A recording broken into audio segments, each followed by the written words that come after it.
تو ہم لوگوں نے تو کبھی مان کر ہی نہیں دیا کہ ایبٹ آباد میں اسامہ بن لادن نام کا کوئی شخص جو ہے بہت عرصے سے نہ جانے کتنی بیویوں اور کتنے بچوں سمیت ٹھہرا ہوا تھا۔ بہرحال بڑی ہاہاکار مچی، تو پھر ایک نام نہاد کمیشن بنا۔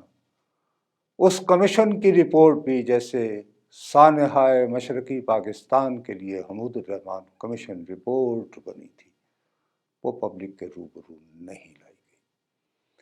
میرے ساتھ مزید بدقسمتی یہ ہوئی کہ ان دنوں میں آج ٹی وی کے لیے ایک پروگرام کرتا تھا، بولتا پاکستان، اس میں ہم لوگوں کے لائیو کالز لیا کرتے تھے۔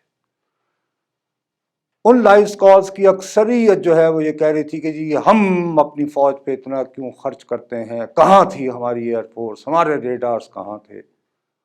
اور میں جس بیچارے کو کبھی 5ویں نسل کی ابلاغی جنگ میں بھرتی کے بھی قابل نہیں سمجھا گیا، اور ہمیشہ یہ الزام لگا کہ جیسے میں پاکستانی فوج کے خلاف ہرزہ سرائی کرتا ہوں، میں اس پورے پروگرام میں اپنے پاکستانیوں سے داد فریاد کرتا رہا کہ بھائی میرے، یہ جو جہاز آئے تھے یہ دنیا کی واحد سپر طاقت کہلاتی قوت کی جانب سے آئے تھے، امریکہ کے کمانڈوز تھے۔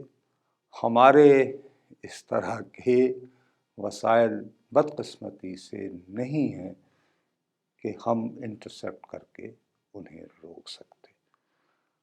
اس کے باوجود اس بات کی تو یقیناً تحقیق ہونی چاہیے تھی کہ اسامہ بن لادن وہاں تھا تو کیسے تھا، اور کیسے وہ اتنا عرصہ جو ہے لوگوں کی نگاہوں سے اوجھل رہا۔